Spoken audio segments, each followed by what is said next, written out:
Ayan, kakasuporta nyo kay Queen Manny na bida-bida. Sir Manix, kung tatawagin niyo akong bida-bida, just because pinapunta ko yung bata.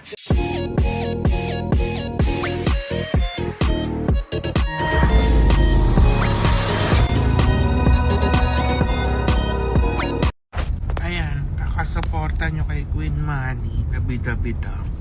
Sir Manix, kung tatawagin niyo akong bida-bida, just because pinapunta ko yung bata. FYI, pinapunta ko ha, hindi ko siya kinuha, hindi ko siya pinuntahan doon ng sinundo. Pumunta siya sa akin ng kusa. Kung tatawagin mong bida-bida, sir, yung pagpunta sa akin dahil gusto niyang maka-relax and matuto from me and makatakas sa mga taong nanakit sa kanya and feeling niya kasi wala siyang kakampi, then call me bida-bida. Sinave ko lang yung bata doon sa mga taong nananakit sa kanya. And ano ba, hindi ko naman siya kukunin. Babalik din naman siya once na natutunan niya na to. Nakikita niyo ba yung alaga niyo na yan? Tuturuan ko lang ng konti. Ayaw niyo ba nun? Matuturuan ko ng self-defense yung bata para at least wala man kayo sa bahay, kahit yung mga handler, kahit si Sir Manix, wala sa bahay, si Mami P. Mapoproteksyonan niya yung sarili niya. And may deal kami. May deal kami na hindi siya pwedeng mambuli gamit ang boxing. Kung ano yung matututunan niya dito, pang self-defense lang.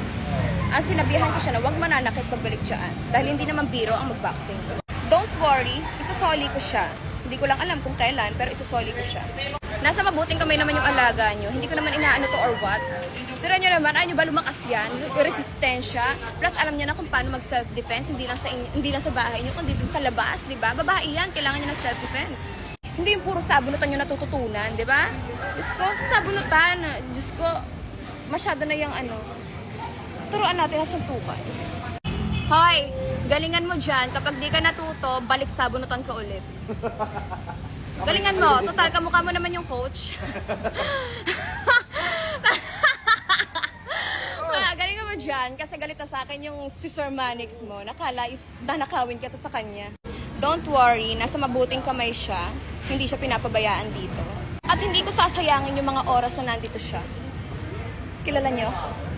Dahil sisiguraduhin ko na sa maigsing panahon na nasa akin siya, marami siyang natutunan. Pagbalik niya dyan, sisiguraduhin kong ibang tao na siya.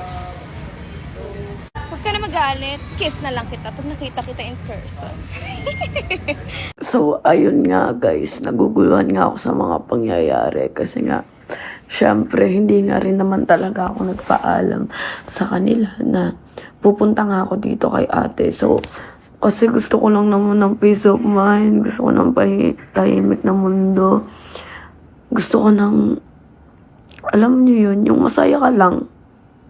Then nag-open up lang ako kay ate. Sobrang naguguluhan na ako kasi sobrang dami nang nakikisali sa issue. Palaki siya ng palaki. Pero kahit ganun, parang alam niyo yun, parang namimimiss ko yung may namimimiss akong isang tao na parang dati wala kaming inisip kundi mag-content, kumain, ganyan-ganyan. Pero ngayon sobrang dami ng isyong nangyayari. Na sobrang saya lang namin dati ni Cospe. Ngayon, magkahiwalay na kami, hindi ko na alam kung saan na to patungo. So ayun, hintayin nyo lang mga susunod naming update. Siyempre, di rin naman ako papayag na ganito na lang lagi, may issue na lang lagi.